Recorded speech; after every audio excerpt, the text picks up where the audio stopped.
Herzlich willkommen zurück. Wir hatten die Rede von unserem Bundeskanzler Friedrich Merz in Davos. Der nächste Punkt sollte eigentlich starten um 10:30 Uhr. Jetzt haben wir 11 Uhr, ist der Friedensrat, das Board of Peace, das Donald Trump ins Leben rufen will. Solange wir auf ihn warten und seine Vorstellung warten, kann ich euch das, was man bereits weiß darüber, in Grundzügen mal vorstellen. Also es war eigentlich dieses Board of Peace, ihr erinnert euch vielleicht, da ging es um den Aufbau des Gazastreifens. Also man hatte versucht, da eine Waffenruhe zu schaffen, den sogenannten Gaza-Deal, und das Board of Peace von Trump ins Leben gerufen und auch von der UN bekräftigt, sollte mit dem Wiederaufbau des Gazastreifens beauftragt werden. Und das will er jetzt anscheinend, so wird gemunkelt, ausweiten und ein Konkurrenzprodukt zur UN, zu den Vereinten Nationen weltweit sein. Ich lese euch mal aus der Charta des Friedensrates vor. Da steht geschrieben: Der Friedensrat ist eine internationale Organisation, die sich für Stabilität, die Wiederherstellung verlässlicher und rechtmäßiger Regierungsführung sowie die Sicherung dauerhaften Friedens in der von Konflikten betroffenen und bedrohten Gebieten einsetzt. Also das kennt man auch von den Vereinten Nationen. Da, wo Krieg herrscht, versucht man einzuwirken. Nur Trump will das machen als Vorsitzender dieses Friedensrates. Und das Besondere dabei, nicht nur als US-Präsident, also nicht in seiner jetzigen Funktion, sondern auf Lebenszeit soll das wohl sein. Das heißt, auch wenn er aus dem Amt des US-Präsidenten wieder ausscheidet, ist er bis zu seinem Tod der Vorsitzende dieses Friedensrates als Privatperson. Und sowas wäre auch was komplett Neues, weil es nicht staatlich geführt ist in der Weltgemeinschaft, sondern Donald Trump ist wie so ein Vorsitzender von diesem Board of Peace. Und jeder, der rein möchte, jeder Staat, das kommt auch noch dazu, kann gegen eine Gebühr beitreten. Die Gebühr liegt aktuell bei 1 Milliarde US-Dollar. Das soll man im Laufe eines Jahres überweisen und dann kann man Teil dieses Peace Boards, Board of Peace, Friedensrat von Donald Trump werden. Macron hatte bereits abgesagt und das hat Donald Trump gar nicht gefallen. Der meinte dann, Macron hat eh nicht mehr lange, der bleibt eh nicht mehr lange Frankreichs Präsident. Und kam dann auch mit diesen, ich habe es bereits angesprochen, 200% Zöllen gegen Frankreich, die er aus europäischer Sicht Gott sei Dank wieder kassiert hat.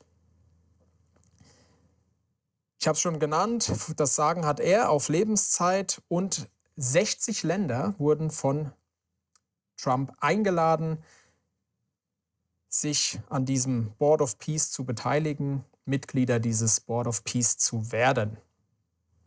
Und jetzt ist natürlich die Frage, wie stellt er sein Vorhaben vor? Das wird er gleich machen in Davos auf dem Economic Forum. Und wer macht mit und wer nicht? Also es wird schon gemunkelt, dass es ein paar Absagen gab aus Europa auf jeden Fall, Deutschland, Frankreich. Und es gibt andere, die bereits ihre Zusagen abgegeben haben. Länder wie Argentinien, Ägypten, Israel, Katar, Türkei und Ungarn. Und ganz besonders spannend ist natürlich die Personalie Wladimir Putin und Russland. Da hieß es, dass ja, das Angebot von Donald Trump kam bei uns an, wurde verlautet vom Kreml. Aber man kann diese Milliarde beisteuern, allerdings aus diesem eingefrorenen aus den eingefrorenen Milliardensummen, die die USA im Zuge des Ukraine-Krieges festgemacht hat. Also da versuchen sie sich wieder so eine Hintertür zu machen, vielleicht dann aus diesem eingefrorenen Geld ihren Beitrag zu zahlen. Das heißt, indem sie effektiv nichts zahlen. Das ist diese Personalie. Jetzt ist es so, wir haben es ja gesagt, wurde eigentlich ins Leben gerufen wegen Gaza, dem ganzen Konflikt Gaza, den Gaza-Deal, den Trump versucht hat zu verhandeln. Und die Vorsitzende, die Präsidentin der UN-Vollversammlung, Annalena Baerbock, unsere ehemalige Außenministerin, hat gesagt, dass dieses Konkurrenzprodukt nicht geht, denn man hat die UN dafür. Und zwar Zitat: Dafür gibt es die Organisation der Vereinten Nationen, wo nicht ohne Grund alle Staaten unabhängig von ihrer Größe, von ihrem wirtschaftlichen oder militärischen Gewicht einen Sitz und eine Stimmen Stimme haben. Das sei eine Lebensversicherung für alle Staaten auf der Welt, hat Annalena Baerbock gesagt. Und jetzt stellt sich natürlich die Frage, klar kommt Kritik aus der UN, aber es gibt auch diese andere Seite, wiederum andere Experten sagen, dass das vielleicht eine Chance sein kann für die UN, sich neu zu erfinden. Denn Kritik gibt es immer wieder an den Vereinten Nationen, dass die zu bürokratisch arbeiten, dass nichts vorangeht und so weiter und so fort. Und diese Initiative von Trump, ein Konkurrenzprodukt zu erstellen und ins Leben zu rufen, kann vielleicht dafür sorgen, dass die UN ihre eigene Rolle mal überdenkt und vielleicht in den Strukturen ein bisschen aufräumt und besser wird. Das ist die Diskussion, die Trump mit seinem Friedensrat auf jeden Fall ausgelöst hat. Und es erhöht den Druck auch auf die Vereinten Nationen, wieder relevanter und handlungsfähiger zu werden und Reformen schneller umzusetzen.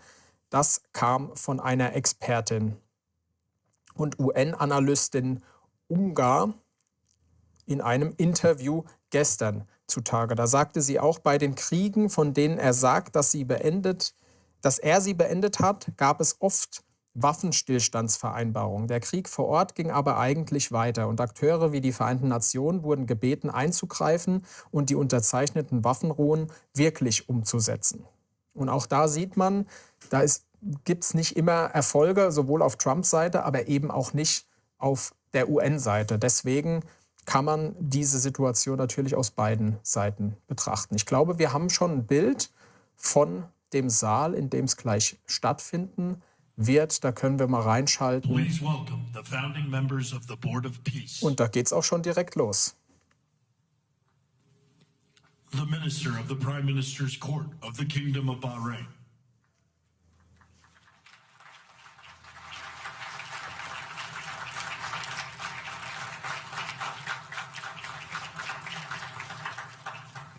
The Minister of Foreign Affairs of the Kingdom of Morocco. Also hier werden jetzt alle bisherigen oder schon feststehende Member eingeladen. Das schauen wir uns mal an, wer da alles auftaucht. Milei aus Argentinien. The Prime Minister of Armenia. Armenien ist vertreten.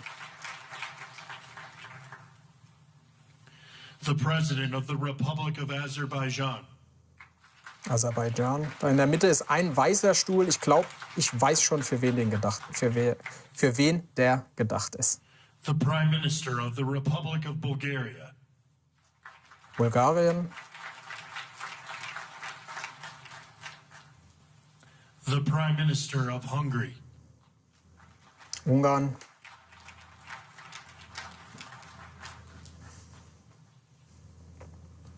The President of the Republic of Indonesia. Indonesien.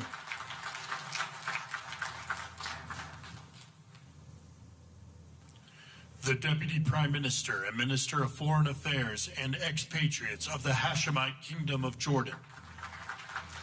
Jordanien. The President of the Republic of Kazakhstan. Kasachstan.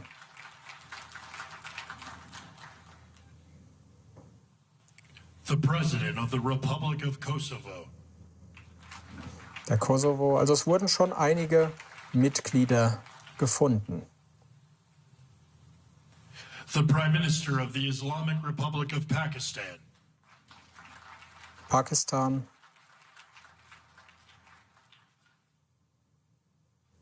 The President of the Republic of Paraguay. Paraguay. Also man sieht viel The Südamerika. Prime Minister and Minister of Foreign Affairs of the State of Qatar. Katar. Bisschen was aus dem Nahen Osten, Osten The Europas, Minister of einige. Foreign Affairs of the Kingdom of Saudi Arabia. Saudi-Arabien. The Minister of Foreign Affairs of the Republic of Turkey. Erdogan und die Türkei auch dabei. Hier Vertreter geschickt. The Special Envoy to the United States for the United Arab Emirates. UAE.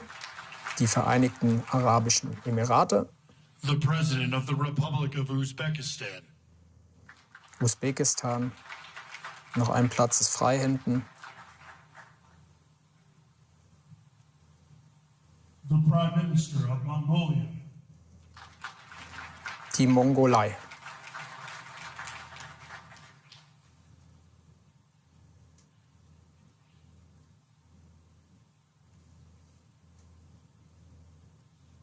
Fehlt noch einer, würde ich sagen, der das Board of Peace gleich vorstellen wird.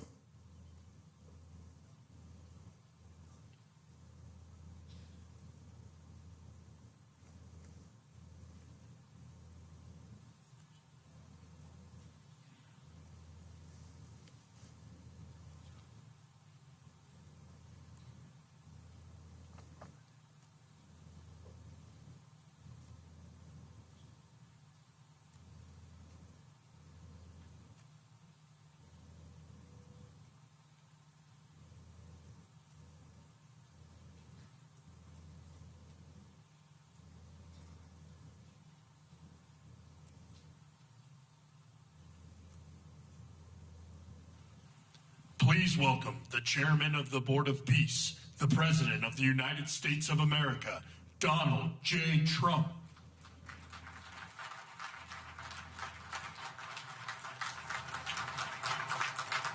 Und es wird aufgestanden für den US-Präsidenten und Chairman dieses Boards, Donald Trump.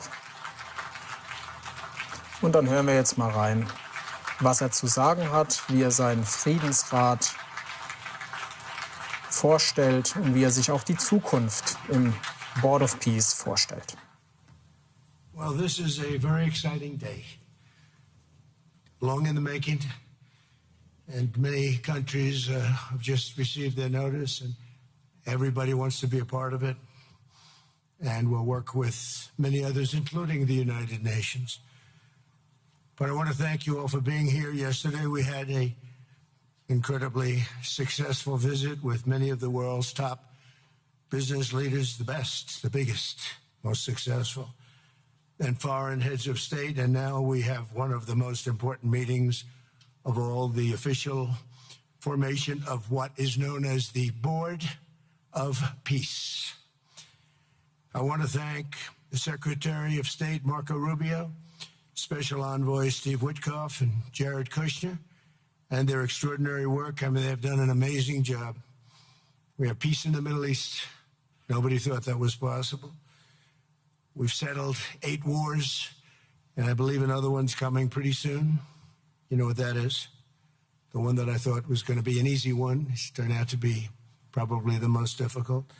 Last month, 29,000 people died, mostly soldiers. Ukraine, Russia.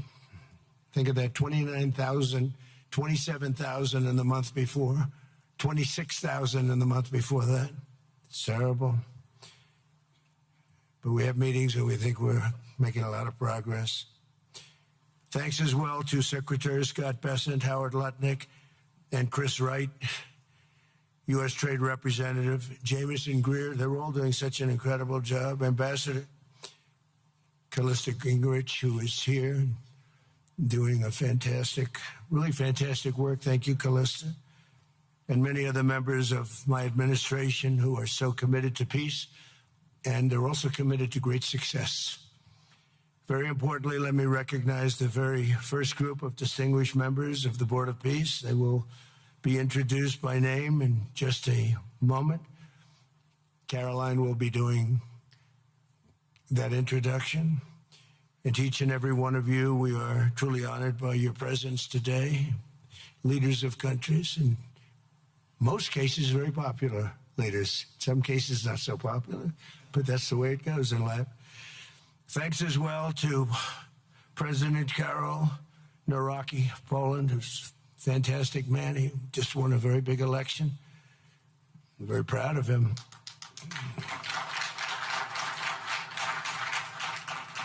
Amazing. Along with former Prime Minister of the United Kingdom, Tony Blair. Thank you, Tony, for being here. We appreciate it. And members of the Board of Peace Executive Board. great group. This week marks the one-year anniversary of my second inauguration as president.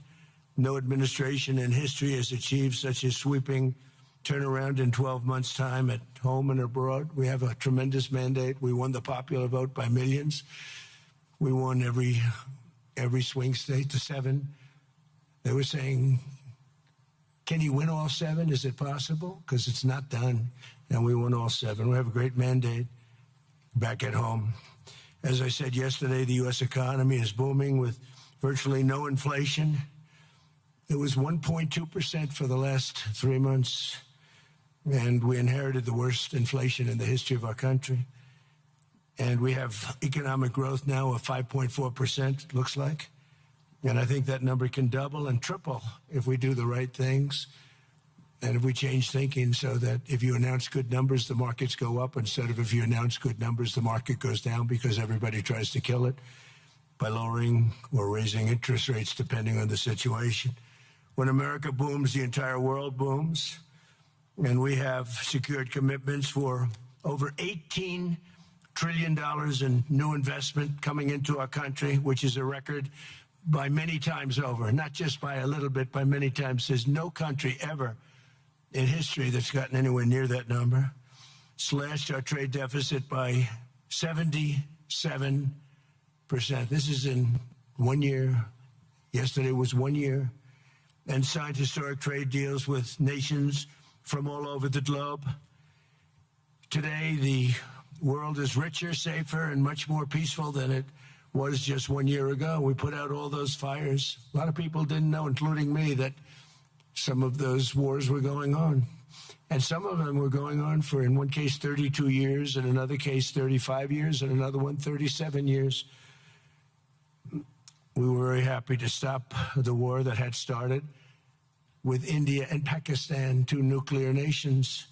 And I was very honored when the Prime Minister of Pakistan said President Trump saved 10 and maybe 20 million lives by getting that stopped just before bad things were going to happen. As president, I ended those 8 wars in 9 months, including Cambodia and Thailand. And by the way, many of the leaders are here. Kosovo and Serbia, the Democratic Republic of the Congo and Rwanda, Pakistan and India, Israel and Iran, Egypt and Ethiopia. We're working on that right now. I met yesterday with a very good general and a very good leader of Egypt. We're working on a dam that was built which precludes the Nile River from getting water. It's a little tough situation, but we'll get that settled. I really had it just about settled in my first term, and then we had a rigged election. Took me out of commission for a little while, but here I am back. We'll get it settled. But it's a pretty tough situation. A dam was built, and the water doesn't come down to the Nile. When I think of Egypt, I think of the Nile, but I think of the Nile with water in it.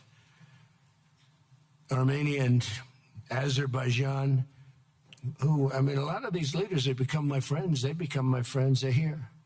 And, of course, the war in Gaza, which is really coming to an end. We have little fires that we'll put out, but they're little. They were giant, massive fires, and now they're down to little fires, so we can put them out very easily. We have 59 countries that are involved in peace in the Middle East. Many of them not in the Middle East. They're near the Middle East, but they're not in the Middle East. And many have said that if Hamas doesn't do what they promised they would do, and I think they probably will, but they were born with rifles in their hands, literally born. The first day they had a rifle put into their hands, but they have to give up their weapons, and if they don't do that, it's going to be the end of them. But many countries have told me we want to go in and do it, and they really aren't countries that you traditionally think of as being involved in that. But that's the fire. Hezbollah in Lebanon, we have to do something about that. But these are, I call them remnants. They're small remnants compared to what it was before. It was massive, large, powerful countries fighting each other. In another great victory for the ultimate goal of peace in June, we obliterated Iran's nuclear enrichment capacity with Operation, we call it Operation Midnight Hammer. And it was midnight, it was dark, no moon, and every single one of those bombs from the B-2 bombers hit the air shafts and went deep into the earth and totally obliterated everything that they were doing. They were 2 months away from having a nuclear weapon. Can't let that happen. And Iran does want to talk, and we'll talk.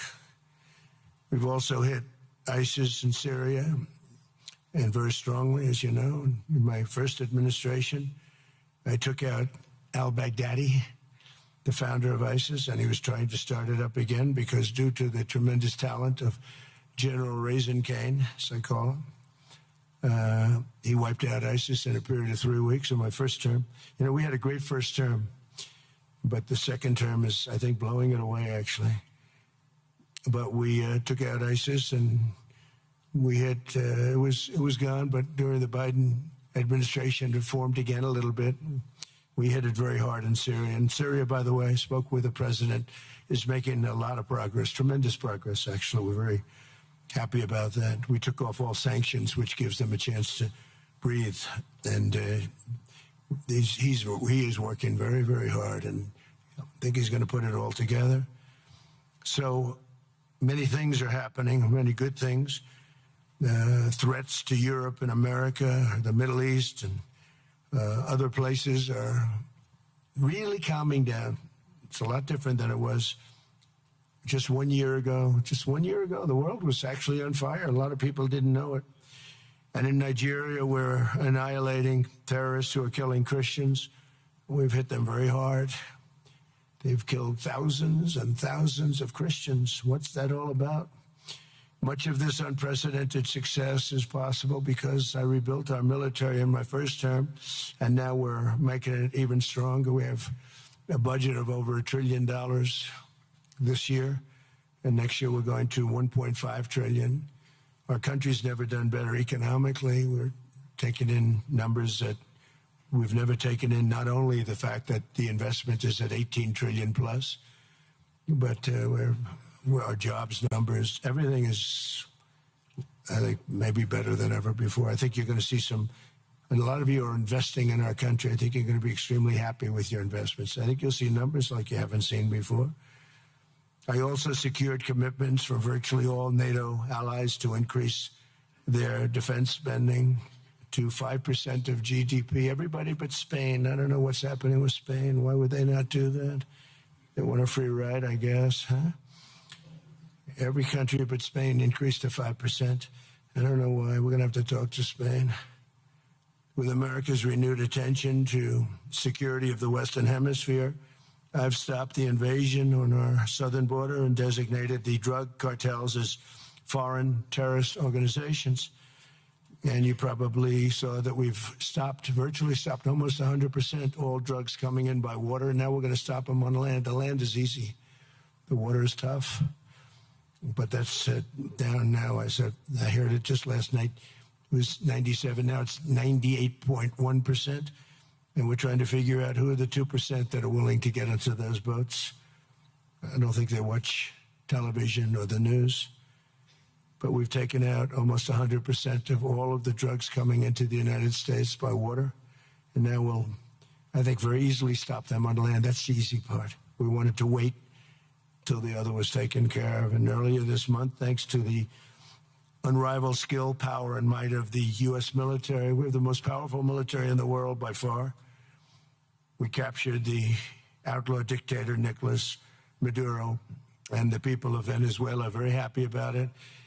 And we're having great relationships with the new leaders of Venezuela. The relationships have been good. We're opening up the country to our giant oil companies, and it's going very well. We've already taken out, think of this, 50 million barrels of oil, and a lot of that's going to go back to Venezuela. They'll do more income with us in a short period of time than they did in years, because as much oil as they have, and they have a lot, just about the most. After us, there's a couple of countries that are in that category, but we have the most, actually, and they're second between Venezuela and us. We have 62% of the world's oil, but they have very little production, so they'll have a lot of production. All the oil companies, we had meetings, you probably saw, all the oil companies want to go in. They want to go in immediately. They're already touring the sites. But our military was amazing. That strike was amazing. We had a second wave coming. We didn't need it. They said, no second wave. We don't want a second wave. The first wave was enough. And of course, we're working to end the horrible killing in Ukraine, a war that should never have happened and would have never happened if I were president. That was not going to happen. I used to speak to Vladimir Putin about Ukraine, and it was the apple of his eye, but he would never have ever done it. Said that, you can't do that, Vladimir. As part of this historic record of major peace initiatives, today we're announcing more details regarding the Board of Peace, so important. This board has the chance to be one of the most consequential bodies ever created, and it's my enormous honor to serve as its chairman. I was very honored when they asked me to do it. We had an idea to do it, and then they came, they said, you be the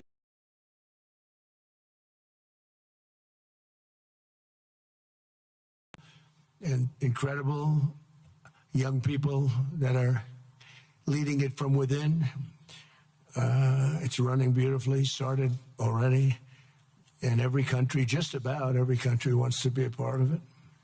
And we just sent out the letters a couple of days ago, and these are just the countries that are here. They happen to be in Davos, so we said we'd be honored if you wanted to join us up on the stage.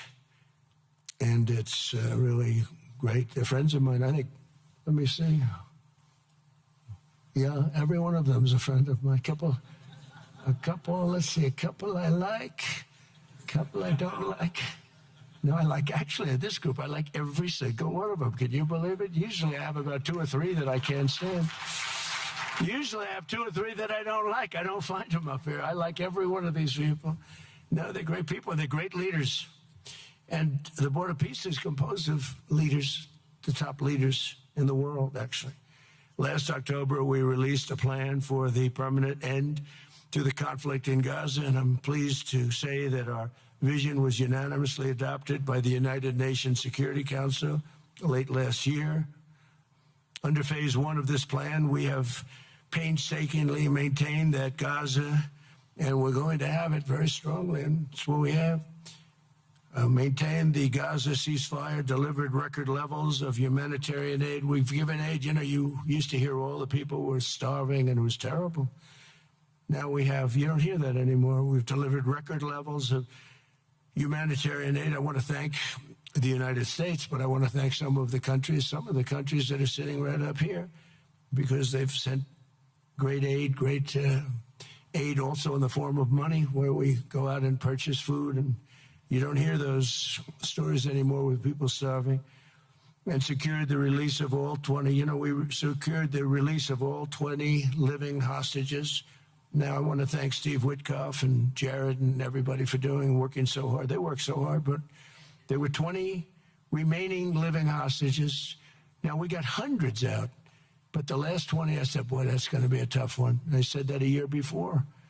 And it was a tough one, but we got them. Got all 20, every one of them. And we had also about 28 that were dead, but the parents wanted them just as though they were living, just as much. Some cases it almost seemed more. It was amazing, actually, the love and but their boy had been killed. In just about all cases, young men. Their boy had been killed, and they wanted the body of the boy, and it looked like it couldn't be done. And with the exception of one, and we're close on the track of that, we've got them all, every single one of them, which is amazing. It's a rough job. That was a rough job. And I've been very clear that Hamas must return that last remaining deceased hostage as well, and that will be the full commitment.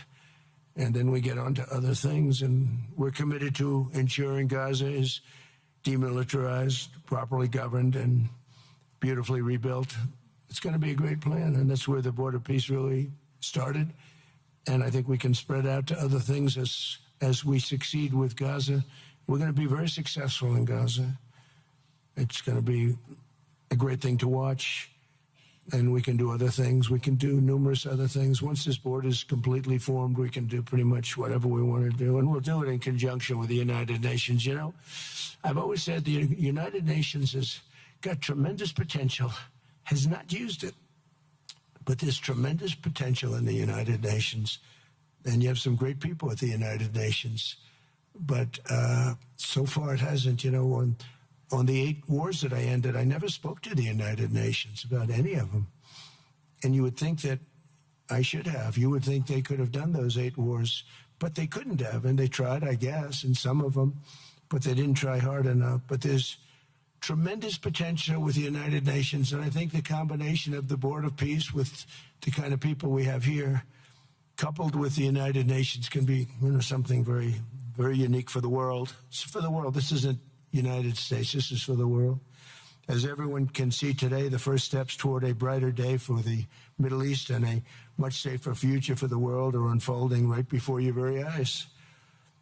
Together we are in a position to have an incredible chance. I don't even call it a chance. I think it's going to happen. To end decades of suffering, stop generations of hatred and bloodshed, and forge a beautiful, everlasting, and glorious peace for that region and for the whole region of the world, because I'm calling the world a region. The world is a region. We're going to have peace in the world. And boy, would that be a great legacy for all of us. Everybody in this room is a star, or you wouldn't be here.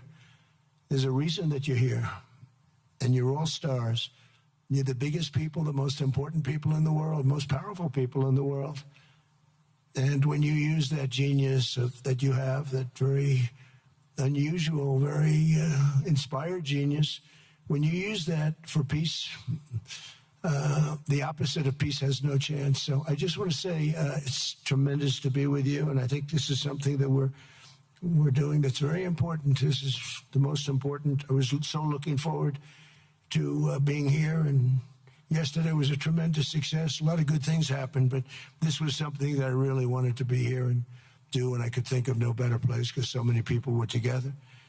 And now to bring the Board of Peace into full force, I ask Sheikh Isa of Bahrain and Foreign Minister Barita of Morocco to join me in signing and ratifying the Board of Peace Charter. Thank you very much, everybody. Appreciate it. Thank you. Thank you.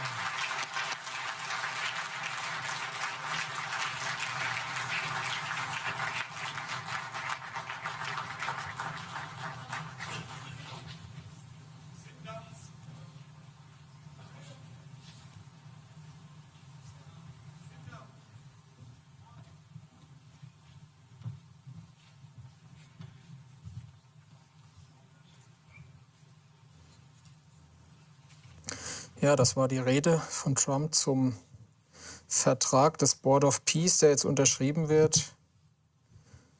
Waren viele verschiedene Themen. Ich kann es gleich im Anschluss noch mal kurz zusammenfassen, was er gesagt hat. Aber er ist wieder wild gesprungen, wie wir auch gestern bei seiner Rede gesehen haben.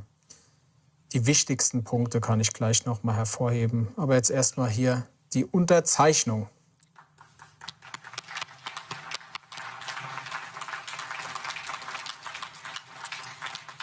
Congratulations, President Trump. The Charter is now in full force, and the Board of Peace is now an official international organization.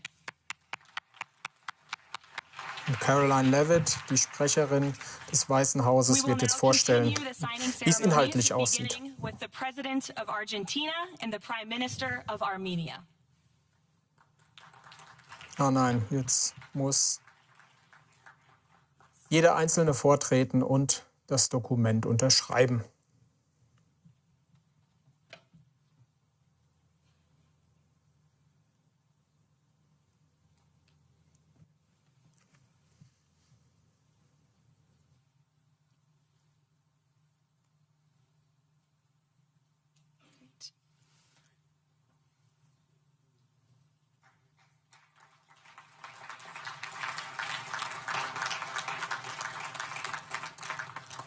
Next up, the the President of the Republic of Azerbaijan, and the Prime Minister of the Republic of Bulgaria.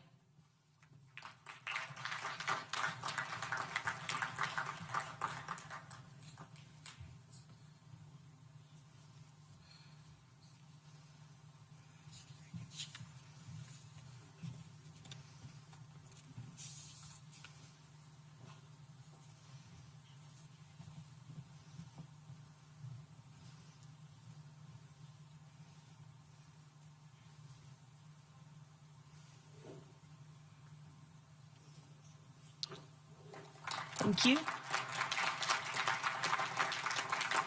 Next, the Prime Minister of Hungary and the President of the Republic of Indonesia.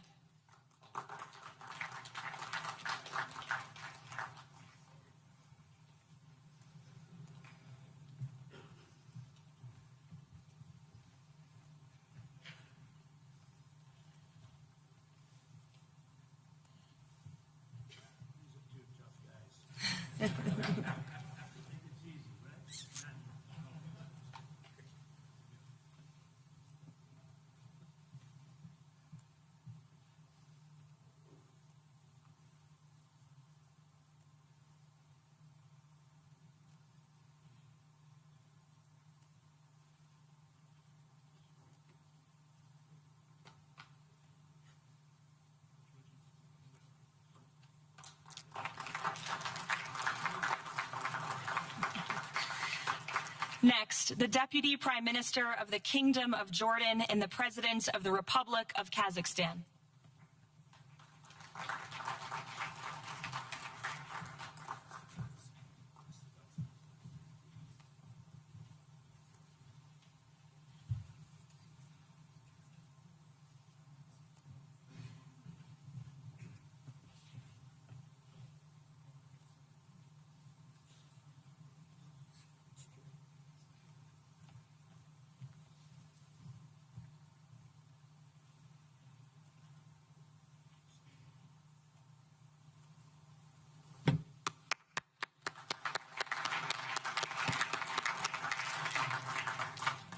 Next, the President of the Republic of Kosovo and the Prime Minister of the Islamic Republic of Pakistan.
That's it.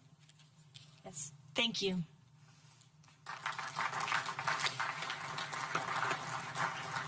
Next, the President of the Republic of Paraguay and the Prime Minister of the State of Qatar.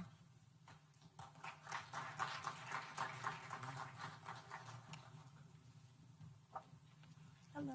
Good. How are you?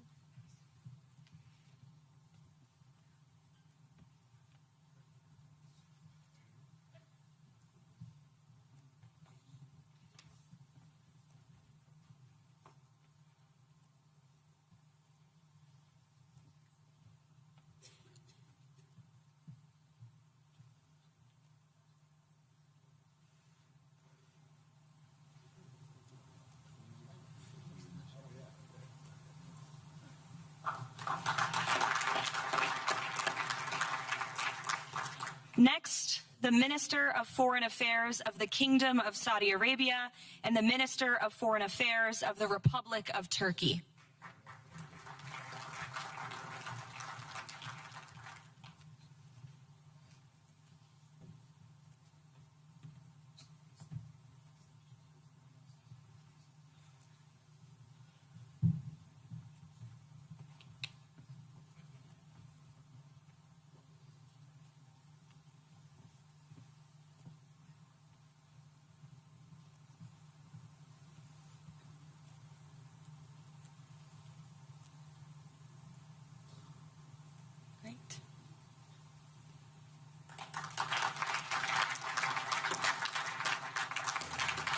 Trump hat gesagt, ich hatte gestern einen sehr erfolgreichen Tag, während die hier ihre Unterschreibungszeremonie veranstalten, kann ich euch erzählen, was das Thema von Trumps Rede gerade war. Also er ist wirklich durch alle Themen der Weltpolitik gesprungen.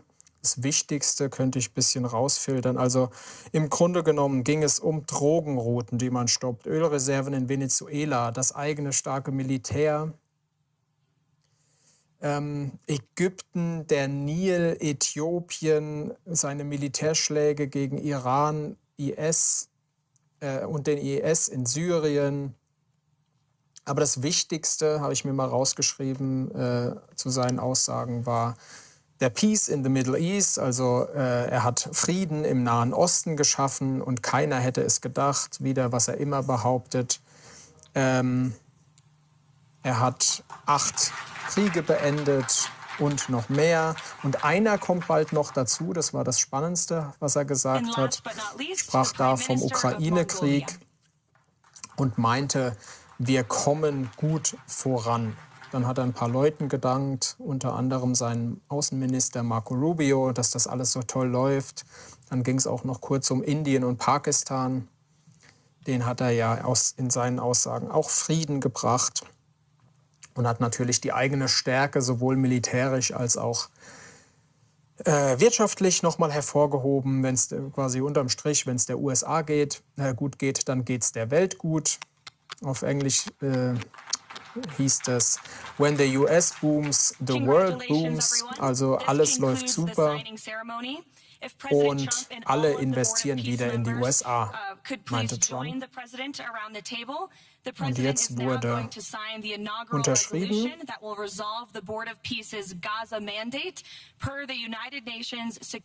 Und jetzt wird noch ein Zusatz unterschrieben von allen, der sich auf den Gaza-Deal bezieht.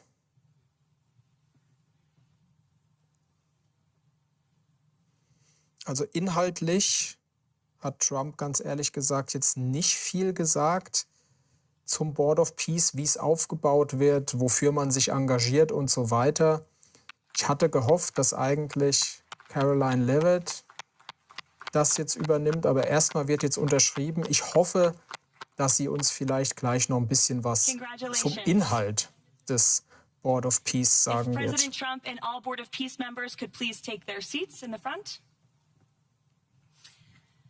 Und das wird sie uns hoffentlich gleich erklären. Da kann ich noch reinschieben, Trump meinte auch, er mag eigentlich alle von denen, die da anwesend sind, hat so ein bisschen gelacht. Das sind die Top-Leaders in the world aus seiner Sicht und alle wollten rein. Und jetzt hören wir Caroline Leavitt zu.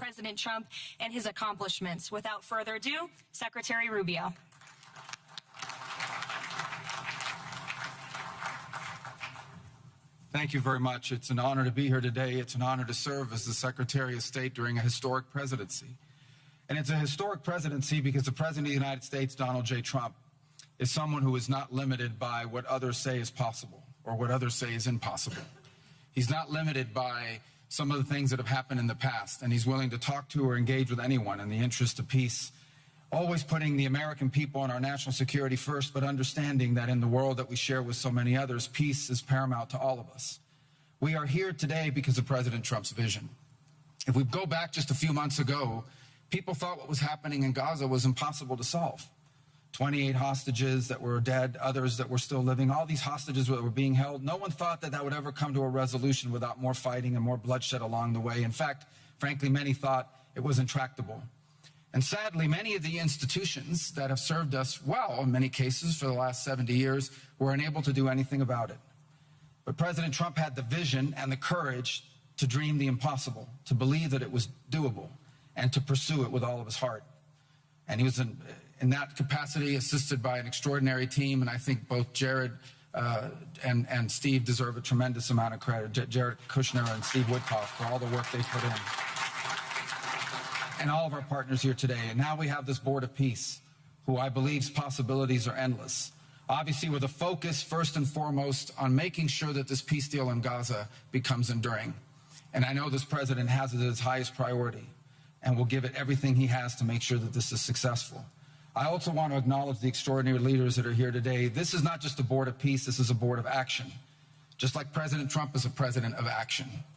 A lot of times people like to give speeches. I've been to many of these forums, and they're not useless, and they're not, they have utility in many cases.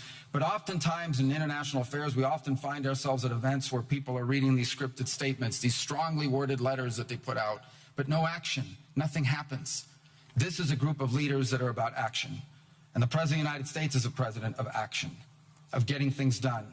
And today is the beginning of that, of a new era and a new stage that we think is so important as a model to the rest of the world of what is possible.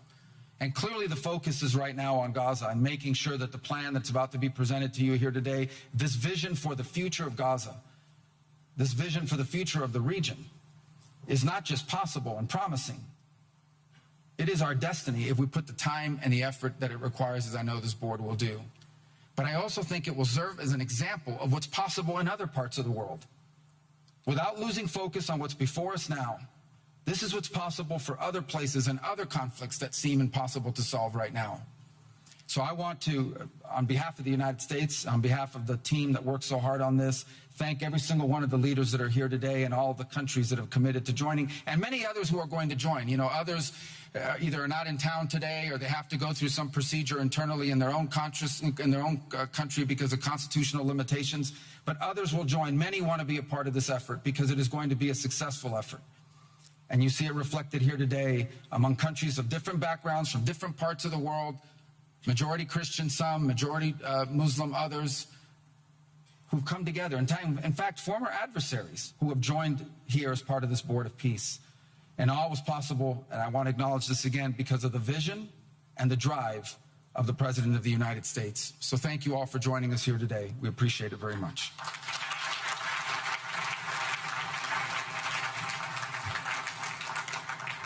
Thank you, Secretary Rubio. Please, if you could now turn your attention to the screens for a video message from the head of the National Committee for the Administration of Gaza, Dr. Ali Shaith. Distinguished leaders, colleagues, and friends, it is an honor to be here today. I want to start by thanking President Donald J. Trump and his administration for their intensive efforts to advance peace in the whole region. I also thank Egyptian President Abdel Fattah al-Sisi, Qatar, and Turkey as mediators, the Palestinian Authority, and members of the United Nations Security Council for welcoming the comprehensive peace plan. These efforts created the opportunity for a new future in Gaza Strip. But what will really matter is what comes next. This transition will succeed only if it delivers real, tangible improvements in daily life for Gazans.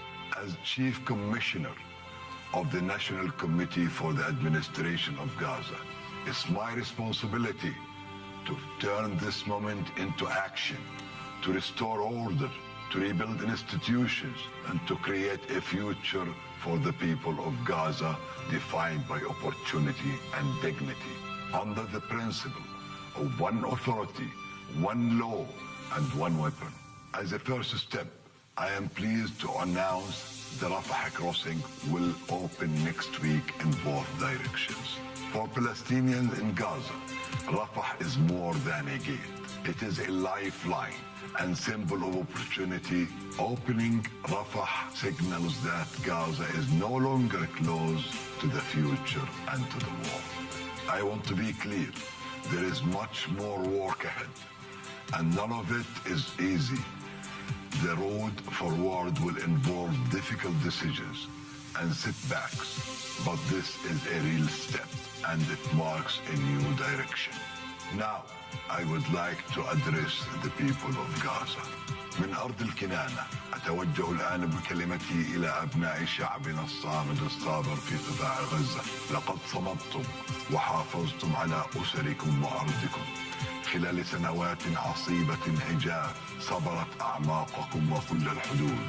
إن صمودكم الأسطوري له أعظم ما قدمت. Your legendary steadfastness is the foundation upon which we will build our future together.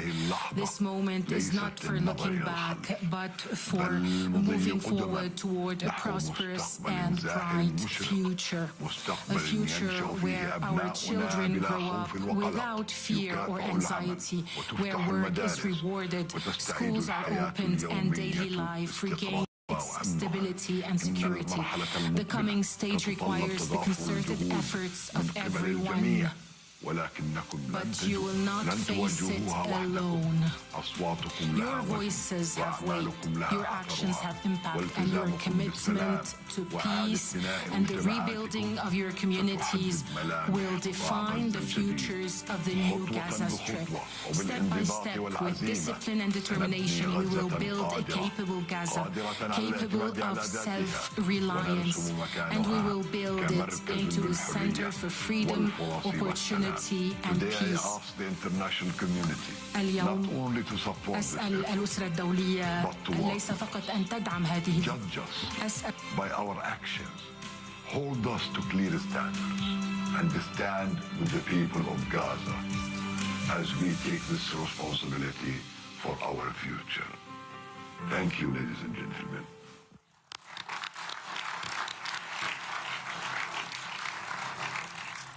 I now would like to welcome to the podium U.S. Special Envoy Steve Witkoff and Jared Kushner.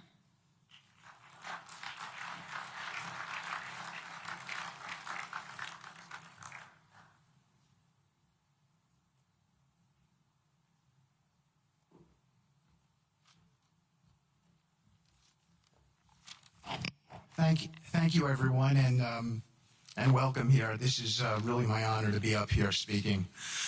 I remember when the president asked Jared, and of course our great Secretary of State, to work on something that the world thought was impossible and unattainable. But the president, on this peace deal for Gaza, as on all other deals we work on his behalf, said we had to try. And of course we were inspired by that. We have achieved a peace deal in Gaza. We have brought the hostages home, all of the bodies except for one, and we will bring that body home too. And maybe most importantly, we have created a sense of hope for what the future can bring in Gaza and all other places where the border peace will operate. And I am so honored, Mr. President, to have worked on this on your behalf.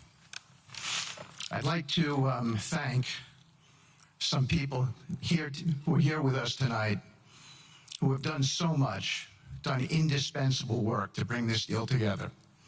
Sheikh Mohammed, my good friend from Qatar, and Ali Al-Tawadi,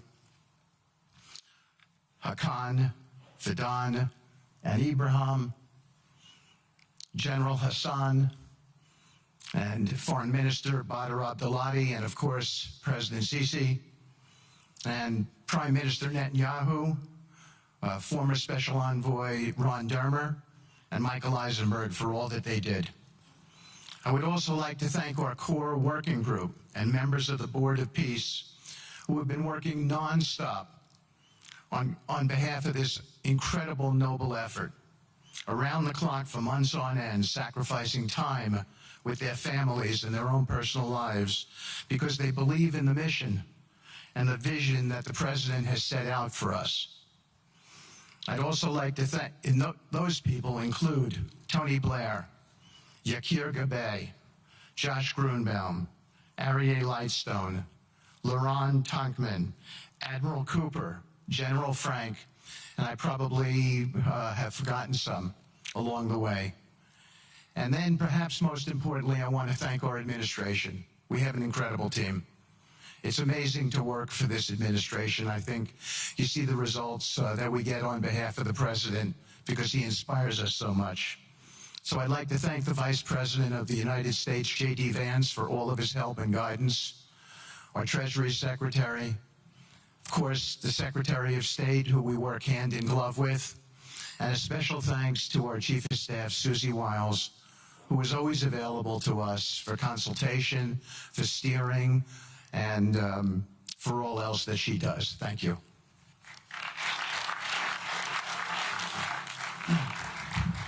Thank you, Steve. And I have to say, one of the great honors for me of being able to work on this has been working with Steve, who really is as brilliant as he is. His heart is tremendous. It's a lot of fun to be with. And even in some of these, very difficult moments where we didn't think things would happen, working together really was an amazing treat.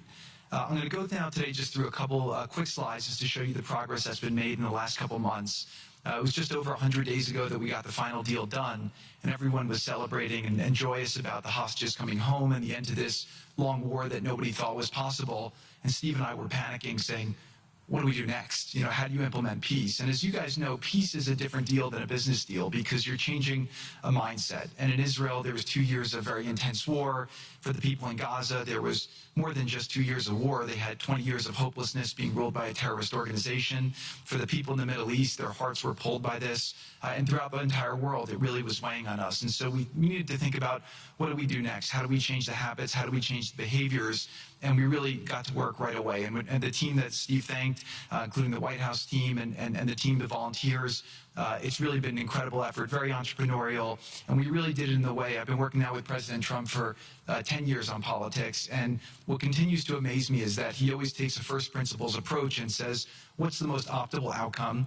Aim for that. Whereas politicians are always focused on the downside or what could go wrong or how to make it a little bit better. He always says, aim for the best possible and do your best to get there. And if everyone thinks it's impossible, that's even more reason why you should aim for it. And so really thank you for the leadership and the inspiration for doing this. And I think you'll see today we've achieved more than thought was possible. And our ambition is still to go for something, I think, better than most people think is possible as well. So let's see if these things work. They never usually work. Good. So quickly, I'll go through this 2-year war, 90,000 tons of munitions. There's over 60 million tons of rubble there and tens of thousands of fatalities. Through the ceasefire, we were able to get to the 20-point plan, ceasefire, release of hostages. Getting the UN resolution passed was a huge, huge effort, really thanks to Mike Waltz and the whole team there. They did an incredible job. And we then, with the help of the UN, we've worked very, very well with them. This is why you need a new organization like the Board of Peace to work with the UN. I want to thank Tom Fletcher, did an incredible job of really getting it going. We've done historic humanitarian aid. Going forward, number one thing is going to be security. Obviously, we've been working very closely with the Israelis to figure out a way through de-escalation. And the next phase is working with Hamas on demilitarization, which I'll talk about in a second. But without security, nobody's going to make investments. Nobody's going to come, build there. We need investments in order to start giving jobs. We want to take these people. 85% of the aid of Gaza, 85% of the GDP of Gaza has been aid for a long time. That's not sustainable. It doesn't give these people dignity. It doesn't give them hope. And so we want to use free market economy principles. A lot of what President Trump spoke about that he's doing in America. Gaza to give these people the ability to thrive and have a good life. Let's see. So on the aid, I mentioned the UN. So now people are talking about famine. 100% of the food needs are met, and that's been overabundance. The cost of goods have gone down tremendously. Over 55,000 trucks have gone in, and over 1.4 million pallets. And it's been the largest humanitarian effort done into a war zone that anyone's been able to tell us about. This really has been a great joint effort that everyone's been able to do, and so it's a great thing. We all just heard from Ali. We have been so impressed. Steve and I were speaking to him and the entire committee. Such bravery of these people to step up. And we've worked with the Palestinian Authority, who's been helping us as well. But this committee is the first time it's a technocratic, apolitical committee. I really want to thank the Arab partners for helping us select the right people to do this, and we just need to believe in them and support them. I put this up here. It's probably a little too small for me to read, but this is really important if you saw the mission statement. So Hamas's mission statement was, we need to destroy the state of Israel. That has not worked well for the people, as we've seen. Their mission statement is, we are committed to establishing security, restoring the essential services that form the bedrock of human dignity, such electricity, water, healthcare, and education, as well as cultivating a society rooted in peace, democracy, and justice, operating with the highest standards of integrity, transparency. So these are the basic things. Their goal is to have peace and to help their people, which is an obvious mission statement for a government, but actually fairly novel for Gaza. So we did a master plan. We brought in, I thank you, Kirga Bai, who's one of the most successful real estate developers and brilliant people I know. He's volunteered to do this, not for profit, really because of his heart. He wants to do this. And we've developed ways to redevelop Gaza. Gaza, as President Trump's been saying, has amazing potential. And this is for the people of Gaza. We've developed it into zones. In the beginning, we were toying with the idea of saying, let's build a free zone, and then we have a Hamas zone. And then we said, you know what, let's just plan for catastrophic success. Hamas signed a deal to demilitarize. That is what we are going to enforce. People ask us what our plan B is. We do not have a plan B. We have a plan. We signed an agreement. We are all committed to making that agreement work. There's a master plan. We'll be doing it in phasing. In the Middle East, they build cities like this in 2-3 million people. They build this in 3 years. And so stuff like this is very doable if we make it happen. Rothville will start with. This will show a lot of workforce housing. We think this could be done in 2-3 years. We've already started removing the rubble and doing some of the demolition. And then New Gaza. It could be a hope. It could be a destination, have a lot of industry, and really be a place that the people there can thrive, have great employment. Once this starts going, we think there should be 100% full employment and opportunity for everybody there. And we have a lot of data on what can be, but we think that this really gives the Gazan people an opportunity to live their aspirations. But it all starts with security, and it all starts with governance. Final note I'll just say on the Board of Peace, which is that all the lessons we're doing is we're basically studying the best practices from all over the world, and we're watching who does education the best, who does healthcare delivery the best. All of these things it's not secret IP. All this is IP that the Board of Peace is going to make public, and we want to encourage all the countries to be able to follow these best practices. A lot of the things that President Trump is doing in America, if they're working, we should all be copying them. If we find what's working in other countries, we should be copying them too. And so what the Board of Peace will have the ability to do if we're successful with Gaza is really show how do you do peace implementation, which is something that when we got this deal done, we didn't really find too much expertise or know-how on how to do it. So as we're creating this system, hopefully it's something that we can just document these learnings and make them available to all else who want to use them in the future.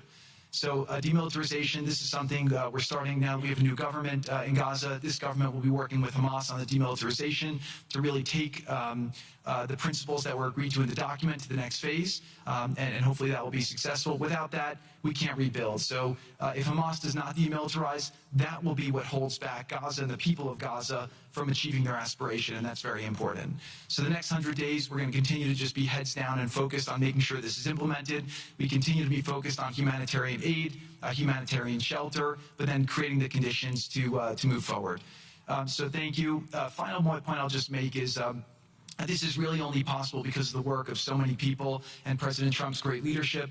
But a lot of you have been asking, how can we help? So the countries have all been incredibly generous. We'll be doing the first conference where we'll announce a lot of the contributions that will be made in a couple weeks in Washington.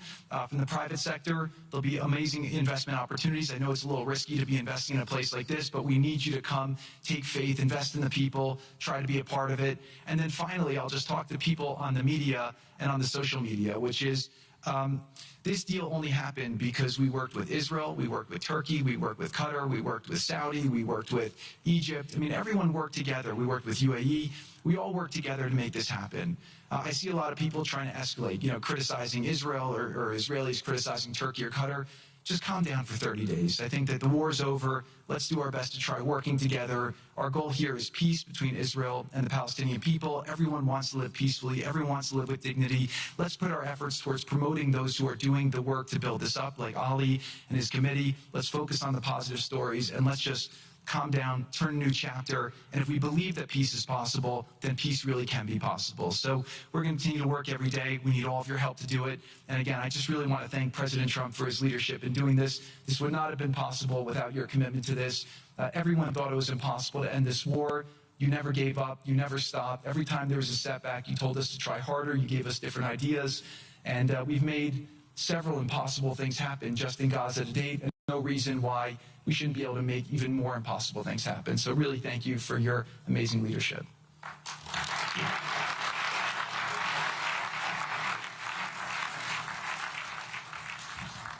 Thank you, Jared and Steve. Now I would like to introduce and welcome to the podium the High Representative for Gaza, Nikolay Mladenov.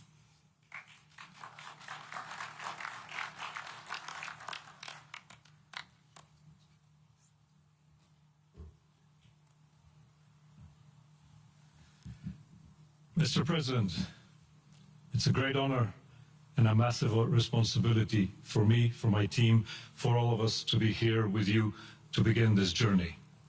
Who would have thought 2 years ago that we will be sitting here with this group of countries, with this leadership, giving the people of Gaza a new chance? Who would have thought that last Friday I would be sitting, Mr. President, in Cairo with an amazing group of Palestinian technocrats, people who you don't see on the news, people who are not media personalities, but who are experts, who are committed to giving their people a chance in life. And this is what this is all about. For too long, Gazans, Palestinians and Israelis have lived with conflict, with death, with destruction. Now the page turns. And whether that page turns successfully really depends on all of us. We have the ingredients for it. We have the leadership of the United States and President Trump. We have a great group of countries joining the Board of Peace and more to come. We have a fantastic Palestinian team on the ground, and we must make it work. Our partnerships are there, our plans are in place, and we need your support. And finally, I look to all of you who are in this room and who are watching this meeting from their screens at home or in their offices. Please put away your talking points for a minute. Please put away your fears. Please put away your concerns. Please stop listening to the rumors and to the gossip. Focus on what we have to do today, because the future of 2 million Palestinians is at stake, and if we give them a chance, we will do more than that. We will create opportunities for 1 billion people who live in the Middle East and beyond, and who are responsible, also who want to see transformation and a chance in life for the future. So please join us on this journey, join the Board of Peace, and join us in supporting this excellent initiative. And thank you again, President Trump and the United States, for taking this decisive leadership forward.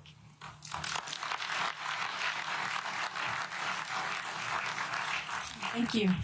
President Trump, would you like to make some concluding remarks?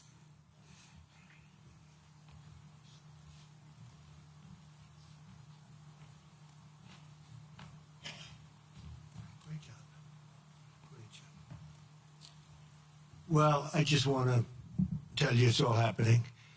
And one of the first things I said when we really got involved in this project, and it's a big one, but it's very doable, I said to Jared and Steve and some of the other folks, including Larry Fink, and congratulations on the great success. The two of you have done a fantastic job. This is bigger and better than ever. We usurped some of your time for a very important reason. And you understand that better than anybody, and we appreciate that you're here very much. Thank you both very much. But I said that, you know, this is a great location. It all begins, see, I'm a real estate person at heart, and it's all about location. And I said, look at this location on the sea. Look at this beautiful piece of property, what it could be for so many people. It'll be so great. People that are living so poorly are going to be living so well. But it all began with a location. That's the vision. They look out on the waters, and very few places are like it. So we put together a team that's outstanding, a team that's done it before, a team that I think has done tougher jobs. If you want to know the truth, we've done some tough jobs. And we continue to, as far as the United States is concerned, we're behind it. And the United States has never been stronger, never been bigger, better. It's doing really well. You see that, building thousands of businesses, plants, factories all over the United States are right now under construction. Nobody's ever seen anything like it. And this is just an honor to be involved with this, and to be involved with the great people in this room and the great leaders that are sitting on stage. We thank you very much. And we have many others that have signed up, and they all want to be members of the Board of Peace, because it really will be important. This is not going to be a waste of time. We waste so much time on things that never happen. This will happen, and it's already happening. Thank you very much, everybody. It's a great honor to be with you. Thank you. Thank you.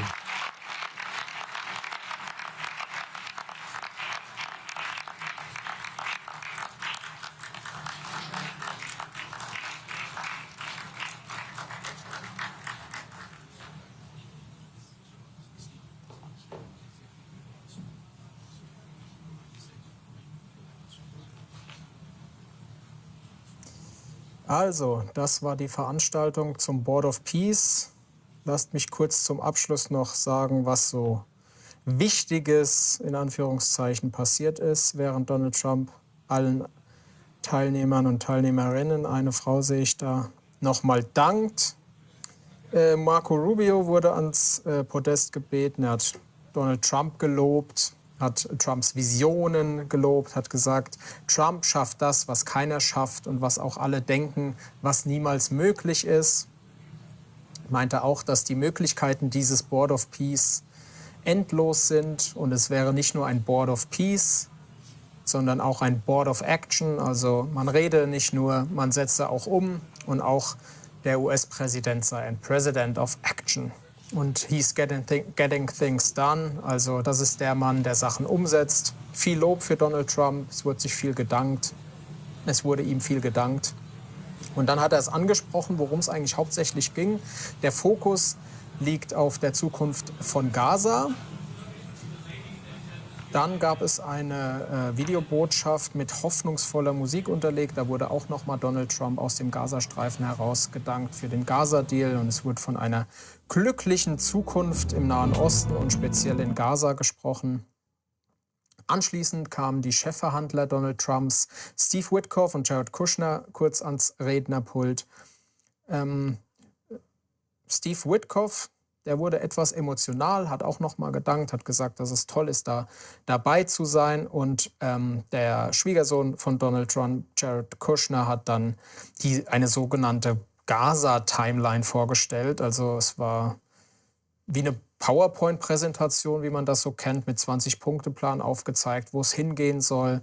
Also es geht viel um Sicherheit in der Region, Demilitarisierung und dann will man da was Großes aufbauen. Auch da hatten sie schon Bilder vorbereitet, wie es mal aussehen soll und so weiter und so fort. Also es wurde wenig über den Inhalt des Board of Peace geredet, sondern man hat quasi das Beispiel Gaza-Deal und wie es zukünftig in Gaza laufen soll, genommen und das quasi als Orientierungsmöglichkeit gesehen. Das wurde immer wieder genannt. Also das, was wir in Gaza machen, kann man quasi identisch auf jeden Konflikt und Krieg in der Welt drüber stülpen und nach diesem Modell die Kriege und Konflikte lösen in der Welt.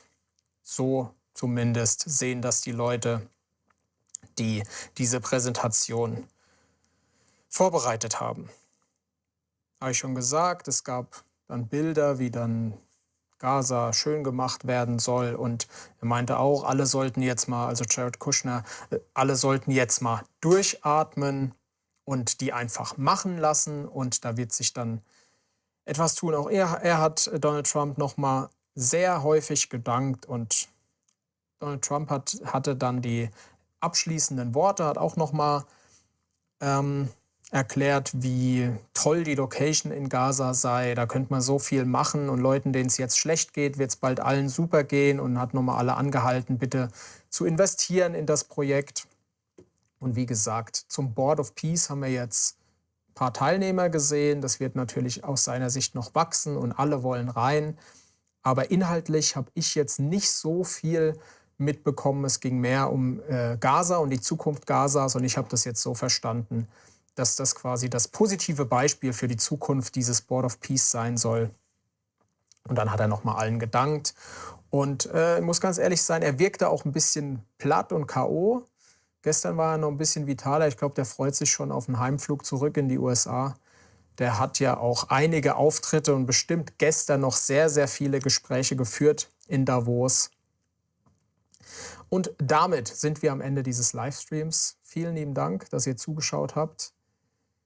Bald gibt's wieder einen, schaut gerne vorbei und ich sag auf Wiedersehen. Ciao, tschüss.